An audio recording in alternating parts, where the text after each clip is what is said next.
disconnect that because we're a great partner, we're not going to fund a turf field. We're going to fund people learning and excellent teaching. So, it's just a more frequent mistake than you might realize, and sometimes they're close. So that's an expected working condition. But when it's so poorly off, that really makes for a bad experience. Anyone else have any thoughts? Is it a good ask versus a bad ask? I got to it a little bit in one of the other questions, but even the word, we try to avoid jargon, all right? And even the word ask. So the words, we kind of have, Suzanne and Caitlin are here, colleagues. We try to avoid words, even in our office, that objectify donors. So we don't talk about asks necessarily. We don't talk about targets. Or when I hear even fundraising, I almost cringe a little bit because it objectifies the donor. And what we want to do is look at donors as partners in our mission. And so I think looking at a donor as a partner is a way to ask in the most appropriate way. So this is more from a foundational perspective, perhaps Dan and Ginger. What makes a proposal stand out to you? And in turn, within that proposal, what are the unique assets that proposal may have that would move it from consideration phase to a funding phase? I'll start. Our foundation is really very different. We don't accept proposals. It's the job of the members to identify a project that we want the Family Foundation to run. So to me, a proposal that stands out is one that my brothers and sisters said, yeah, let's do that. So I don't want to just be silent without explaining why I'm not adding to this aspect of the conversation. Perhaps you could augment that by saying when you are having those conversations with those organizations as they are brought to the forefront, during those conversations, because those might take the place of a proposal in a more traditional foundational structure, what might make that organization stand out or be more likely to be funded? We have a special affinity for dynamic leaders. And when we speak to somebody, we have a phrase for it. We're looking for a genius. And for those of you who've spent a day here, Bill Christ would come immediately to mind. Somebody, if you said, what would you do with, well, in his case, $5 billion. We don't have that kind of money, but if you ask him that, he can talk for 25 minutes. He's always got a bunch of ideas. That's the kind of person we're looking for, who is passionately devoted to his or her organization and is thinking outside the box and always thinking about the next way to enhance, improve, or expand what they're doing. See, I think even though you're different, that was well articulated, I think that's the same. We want to have confidence that it's going to succeed. And so track record, or even knowing that this taps into your passion so much, it's almost not, there's no way it's going to fail because this is what you do. And you're just asking for help to do it even better. And so that's what stands out. When sometimes you can just read it, and we do take proposals, so sometimes you can just read it. We're not only excited, we've done this, this, and this to prepare for it. This is the next step. This is taking it to the next level. It's taking it deeper. So, and so many times, you're right, it's a good leader, and also I'd say a great organization that knows its mission and vision, or is pretty clear on its current priorities and has a great strategic plan, if you will, or whatever the term's going to be for the organization. When that connects with the project, you see how it all, no matter what point in time you're talking about the big picture or the specifics of the project, when they all connect pretty easily, then it stands out clearly when we review hundreds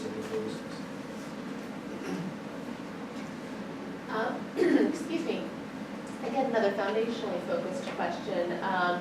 When we're pursuing funding, God bless you, we always want to personalize our relationships, whether they're with foundations or whether they're with individual donors. And so I'm curious how you would personalize a relationship with a foundation. And perhaps if you could offer some examples of some appreciated contact and some unappreciated contact. Yes, Okay. We talked quite a bit about reaching out and forming a relationship, and I do find that sometimes it's best done when you're not in that specific point where a deadline is Friday and you're trying to reach out on Monday. And so, when you're discussing mutual values and funding priorities, and you really want to explain a new initiative, you're really, probably cultivating that a little bit better than the other. And then it's different per foundation or organization, but you may want to check and reach out and say, is it okay that we discuss a draft with you prior to formal submission? Some really like that. We do, because we prefer to get a one-page or a couple bullets and say this is on target or off target. Now we won't use targets, I'm going to switch That kind of target's good.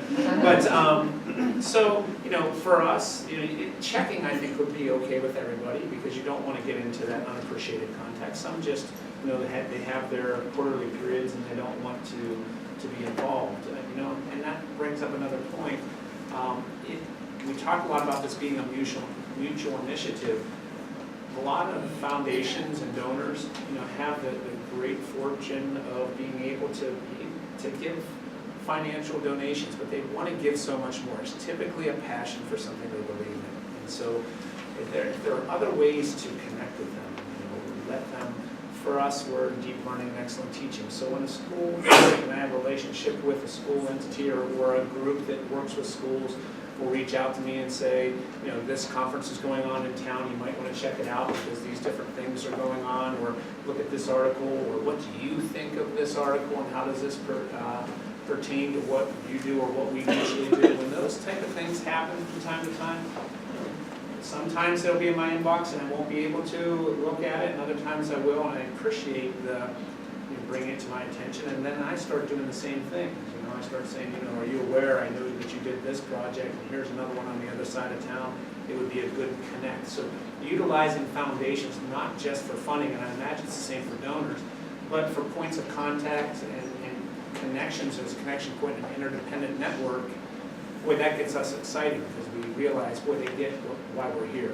We'll give you the money because we're fortunate to have that, but we'd love to give you so much more and include us in that process. Often, my foundation colleagues will say to me, I just don't understand how to get into the schools more, why I have all this money to give, but it seems like they're always blocking me out.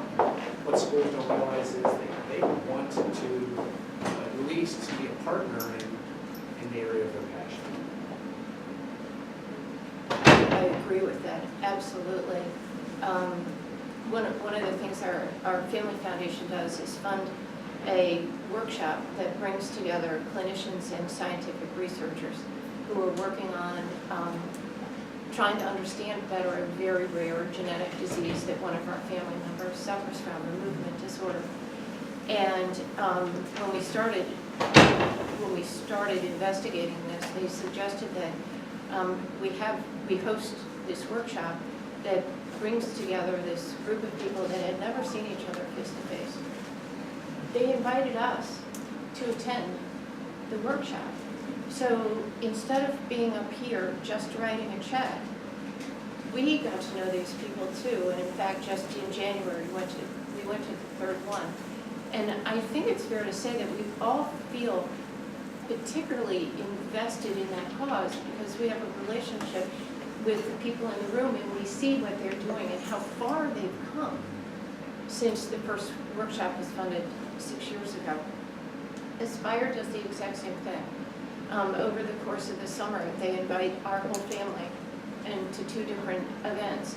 And it gives us the opportunity not to deal not just with the executive director, but to have interaction with the faculty and the students. and it creates a much closer bond between us as funders and the organization that we're funding. I want to add something to that, because that was, well stated. It's great for me to hear those other perspectives as well. Sometimes, it goes back to that savvy comment too, or question. Sometimes a family or a foundation doesn't have the capacity to go to everything, so it's nice to be invited. But develop that relationship and understand, because I fund, or our foundation funds all of Ohio's, and I'm the only person. I have a grants manager and an executive assistant and a business manager, so I'm the only one who can possibly go out. So I gratefully, invited quite a bit in Cincinnati or Columbus or Cleveland, and I'm able to make more in Northeast Ohio. But it's always nice when I can, that somebody understands that and says, why don't I send you, this packet or something that summarizes, because I appreciate that they understand that. I also appreciate being invited, but I also want to make sure they know, because I don't show up to all of them, I just can't physically do that. Well, I will modify this next question to meet John's vernacular. So, what are some new and effective ways to steward partners, or be stewarded by organizations today? Sure. And it relates a little bit to the last question too. We have the individuals who are involved in the programs be involved in working with the foundation. So Terry Lickford, who runs REACH, has deep relationships with the foundations and individuals who support REACH. We have a significant entrepreneurship program supporting Cleveland area efforts, Lemonade Day citywide, youth entrepreneurship citywide, and even though it's based at University School, it's really designed to serve the entire community. So Greg Malkin, our director of that program, is involved working directly with the philanthropic partners there. And so I think the word that comes to mind is authentic. And whatever you can do to partner in an authentic way, that how cool to be an educational partner, learning along with the scientists and educators. And for you, when you get to the site where you can see the outcomes of your investment, it's those authentic moments that I think go the furthest for donors.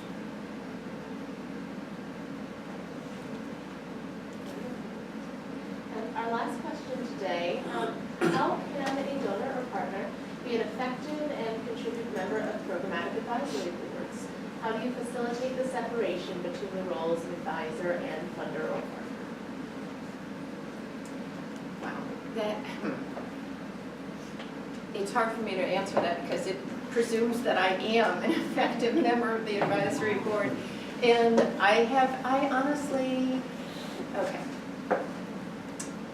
Facilitating the separation between the roles of advisor and funder has not been difficult for me. I don't know that the other members of the advisory board are really that familiar with the fact that our foundation gives money. I, like most women, don't carry my maiden name, so when the list of donors says Brown Family Foundation, most people don't connect that with Van Wagenen. And so I attend the advisory meetings mostly just like everybody else. We're interested in what Aspire is doing. We're interested in how the past summer program went. We're interested in what they're planning for the coming year, how they're looking to enlarge it. And so for me, maybe I'm just good at leaving one hat outside the door and keeping firm on what my role is. I think that to the extent what I've said at advisory board meetings has been useful, it's because I'm not talking as a funder. I left that hat at the door when I walked in.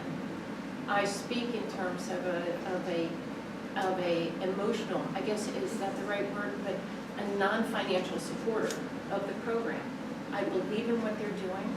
I am convinced of the success of what they're doing.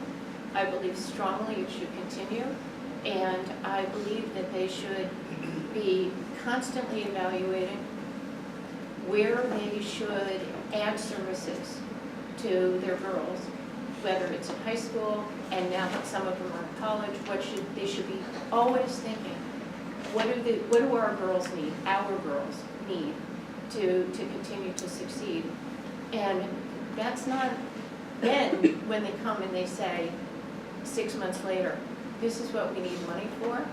Maybe I'm primed for it and ready to take that to the family, but I really don't see that I don't feel like I'm sitting in that room as a potential funder.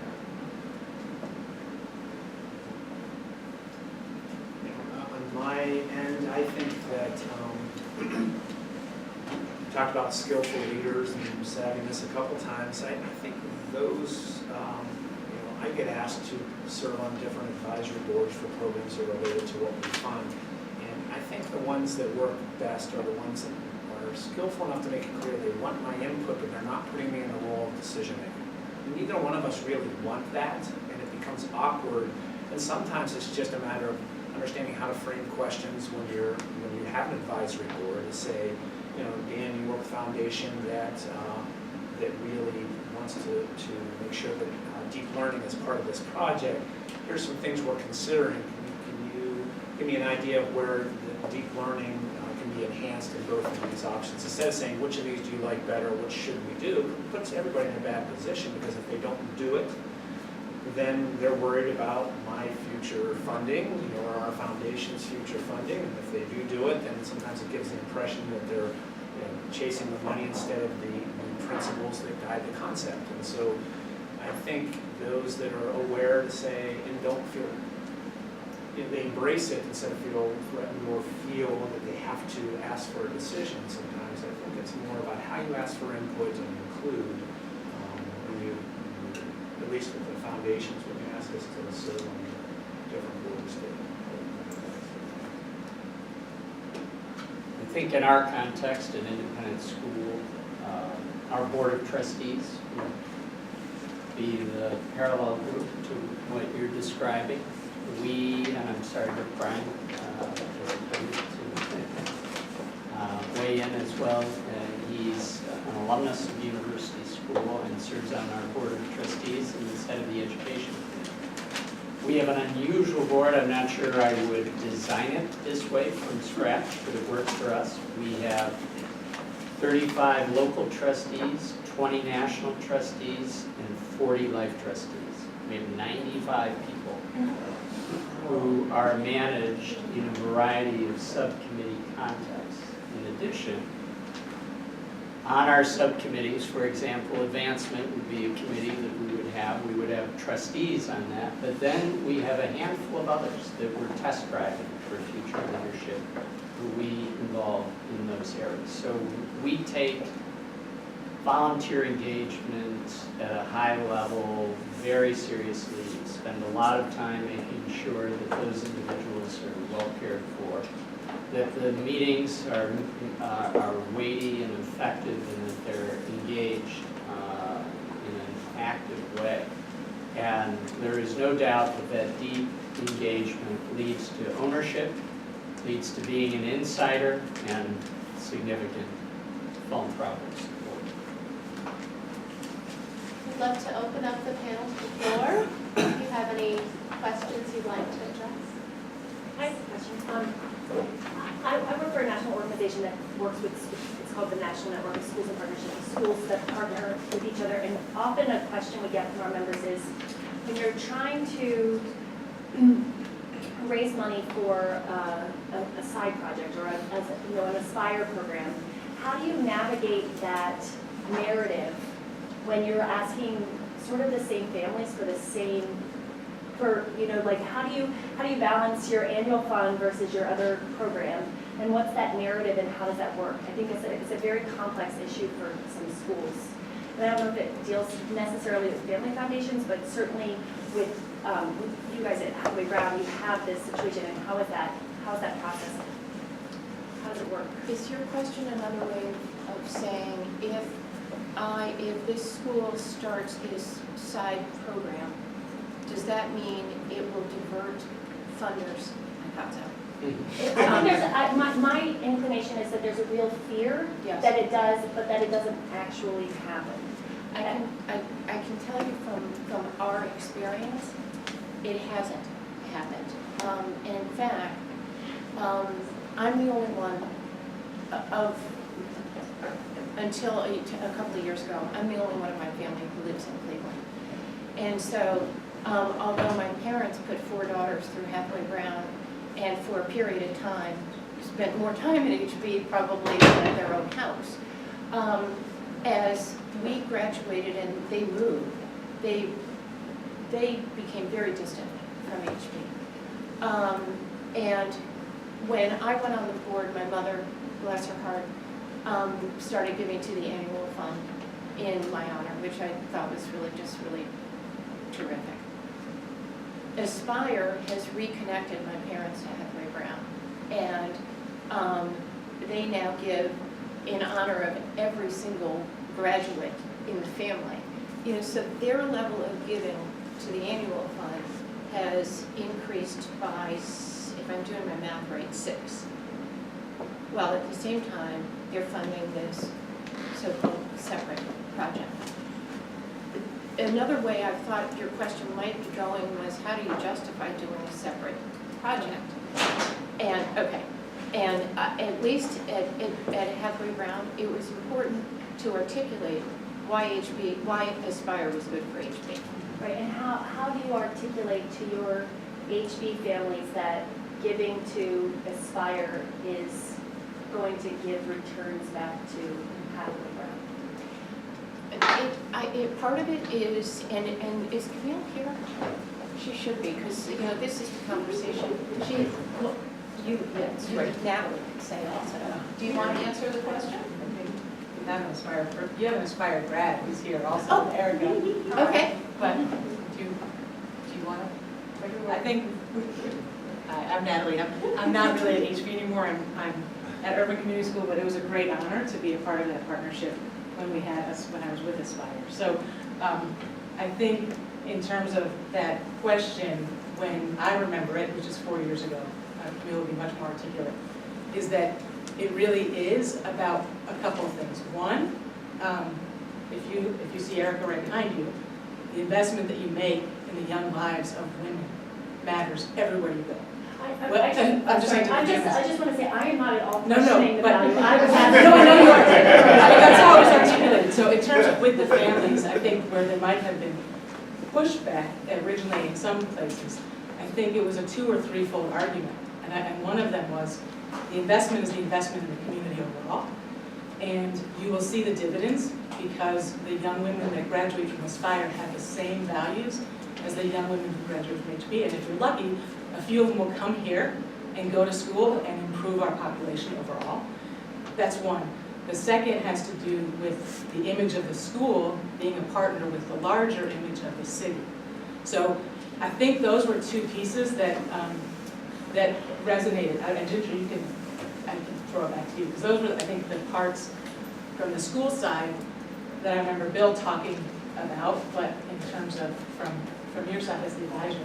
The other thing that made it easier for us is that we have an audacious clause in our mission statement to be seen as a civic treasure.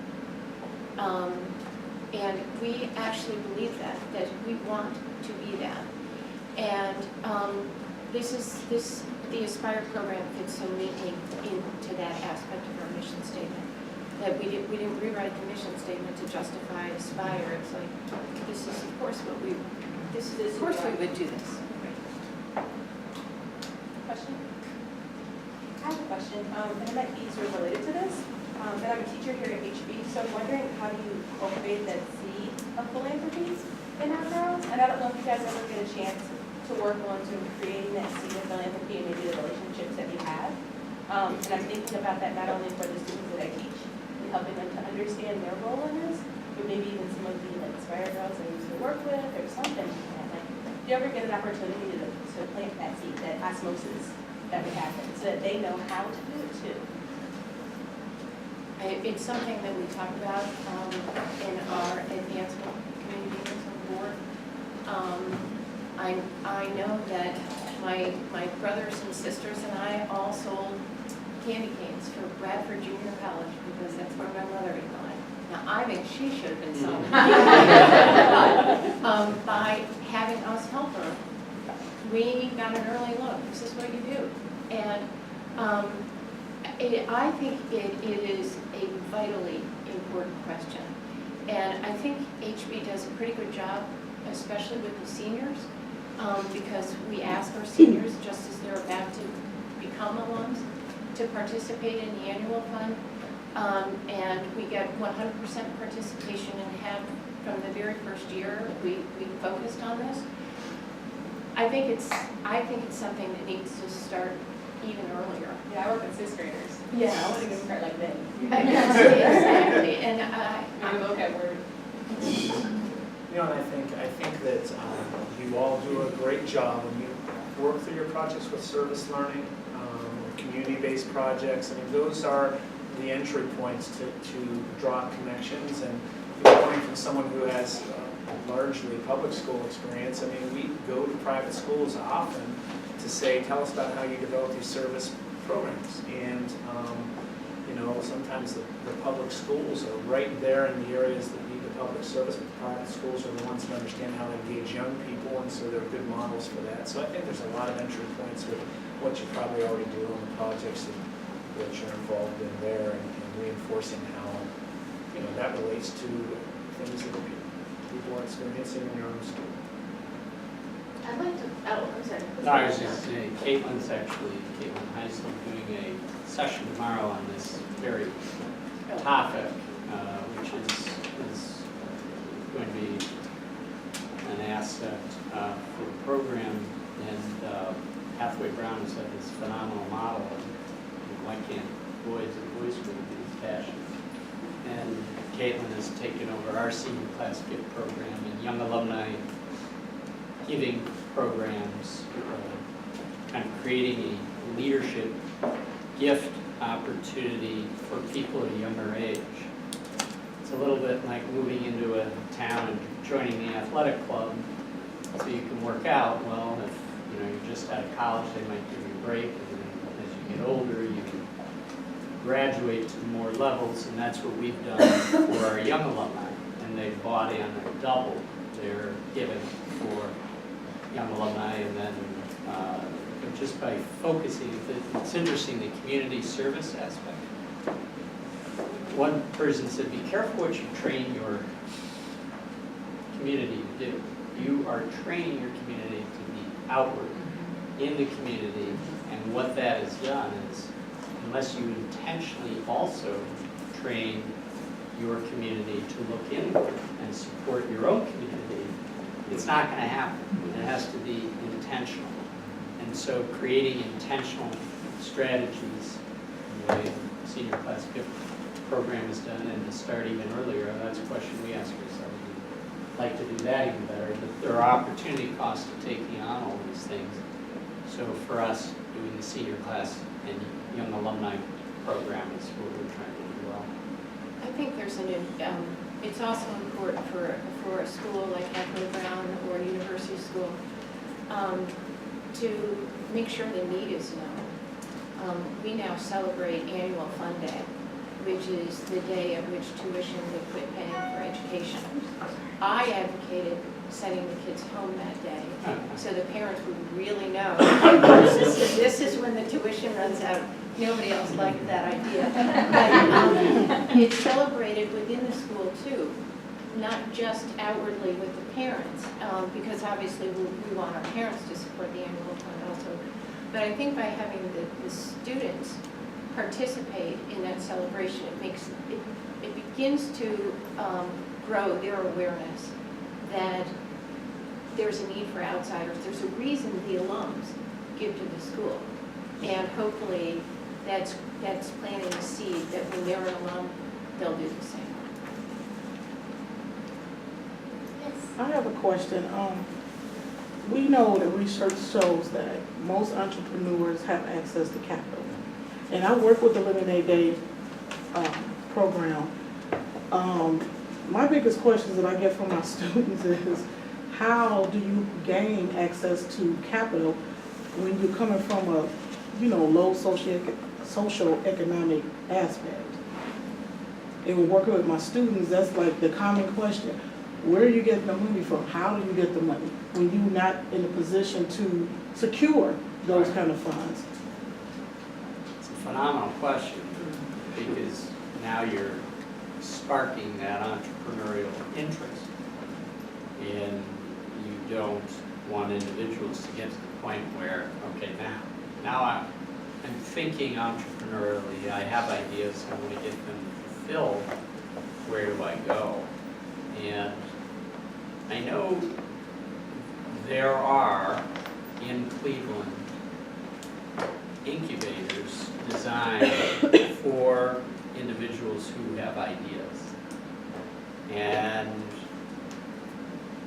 they enable like-minded people to sort of hang around with one another and then also compete for grants. And so they learn how to develop an idea, learn how to develop a business plan. That process starts in Lemonade Day, where you have to have your mini business plan, profit loss, cost of doing business, right? For them, it's all profit. Wait, I mean, you got to pay for cups, lemonade, all this. And they learn very quickly that there's a margin. And so I would actually reach out to Greg Malkin at US and tap into the resources so that students who do have an interest have a next step.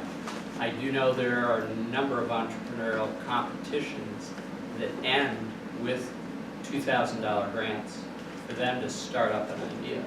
So if they're good and they make their case, they will be supported in the short term. The harder cases in 20 years when they really have an idea that they want to implement. Let's hope that they've gone through this exercise enough, understand rejection enough, so they don't take it personally, but it's part of the process and can grow and have successful ideas implemented. We got a lot of time for one more question. Oh.